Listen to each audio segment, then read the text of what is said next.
boy, oh boy, do I got a special for you. Sure wasn't a special for me because I'm the one that had to endure not only one failure, but two. That's right. So let me take you behind the scenes on this install that went south twice.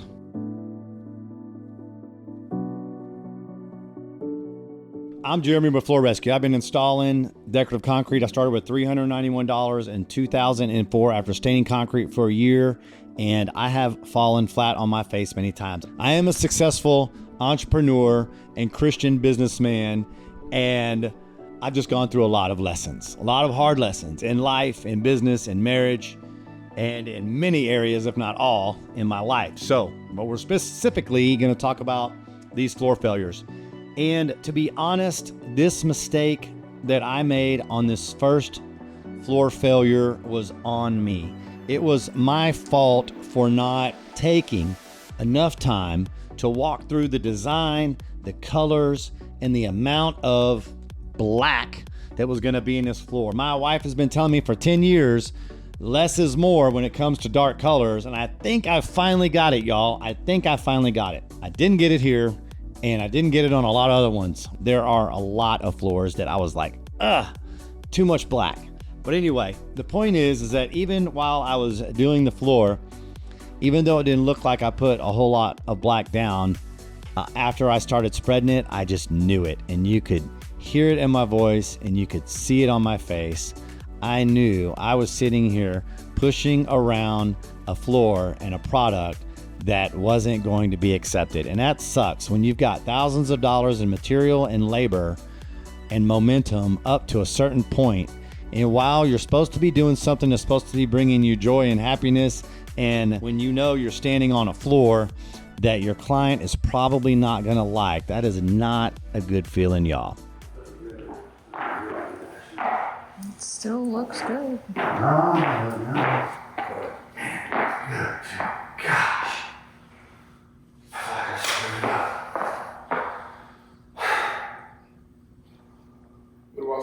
God, it looks so freaking good over there, y'all. Like, I don't even, I can see it. It was everything I wanted the floor to be, but it's not bright colors. I'm serious. I don't think I've ever, that was the prettiest floor I've ever done right there, Angela. It looked beautiful. Try not to redo it anyway, Angela. And, you know, at least it has a better chance of flowing out and looking the same at this point. And it has a chance of flowing out here, and at least and looking cool. Here's the problem though. What? This floor is really freaking dark. He did not want dark. It's pretty dark, isn't it? I've got to do what I got to do, because at this point, at least when he sees it, you can decide, oh, it's too dark. But yeah, it's all right. That's this floor. That's what happened. And you know what? I ate it. I took it like a man, took it on the chin, and I didn't try to hide it. I didn't try to manipulate him, although that's always a temptation whenever we make a mistake and we're going to lose money, we're going to lose momentum, we're going to lose time, especially if we're going to lose money. Did I say that already? You're going to lose money. The temptation is to somehow start compromising, manipulating, and try to soften the blow somehow and try to start minimizing and rationalizing what's going on. And I do have to admit, you know, you shouldn't always go into a meeting with your client and say too much. You don't want them to feel like they chose the wrong person, or you don't want to create doubt or fear or any of that, you know, in their heart and their mind. But sometimes when you're working through a challenge, working through a disappointment or failure, the best thing to do is to be humble, to be honest, and be willing to make it right.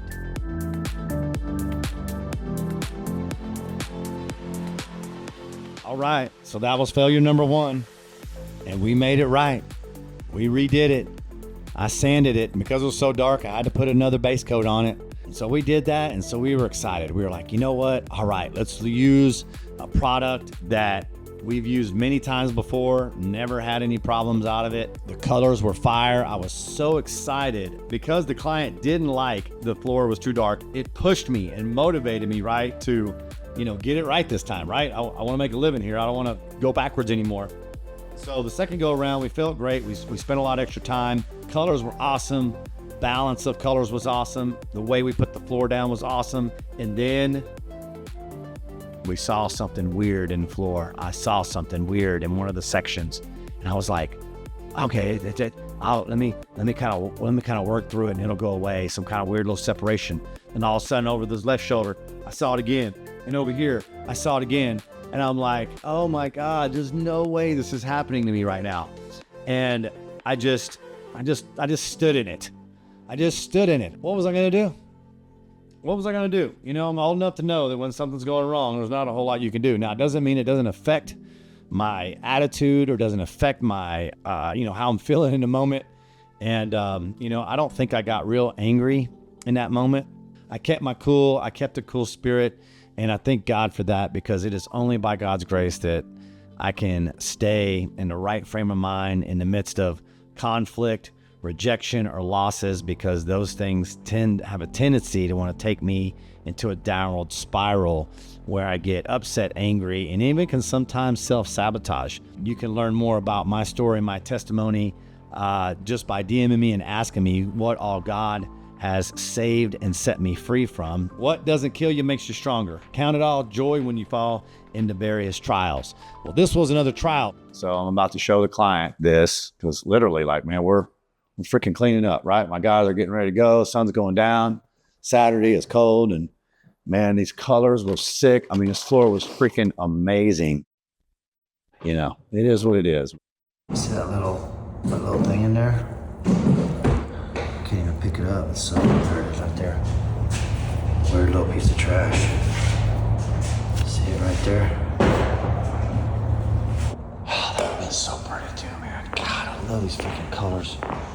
Dude, this sucks. Well, here's some more of it, guys. I'll just show everybody. All you see is the freaking measles.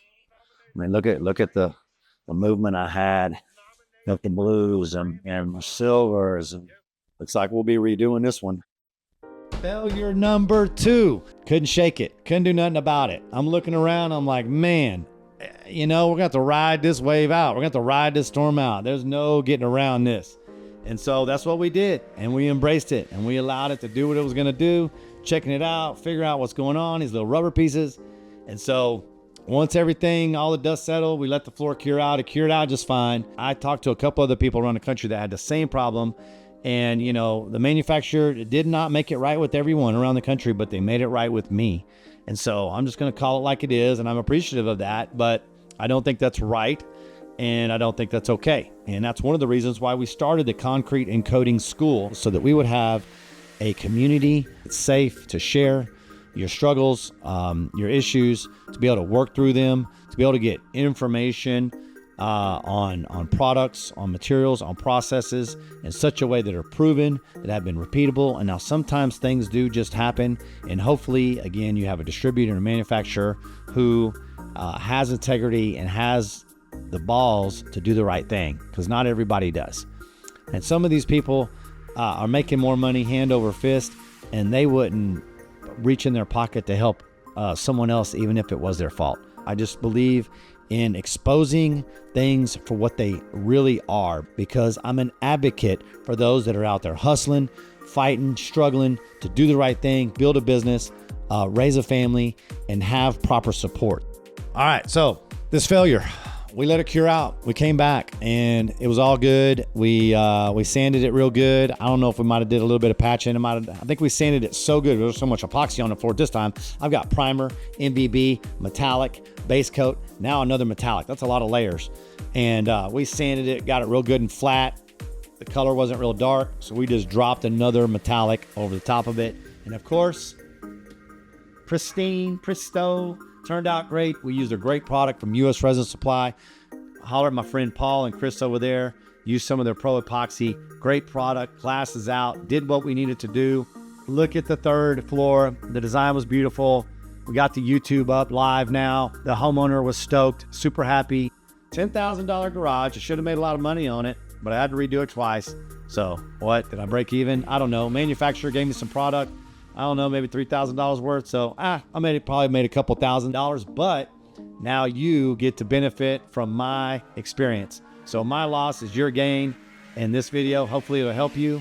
And come inside the school, We've got all kinds of installers in there that are supporting one another, encouraging one another. There's a bunch of education in there. We got courses. We do coaching calls every week on Saturday morning, bi-weekly on Wednesday for a little midweek motivation. Y'all come, be a part, ask questions. Let me know how I can help you with your business and how the community can help support you in your next steps in this trade, in this day and age. There's lots to learn. We talk about everything: marketing, sales, business practices, culture, hiring and firing, everything to be successful and to build a good, strong, solid business that has a future for you, your family, your community. Let's go. Trust in the rescue. We'll see you guys on the next go round.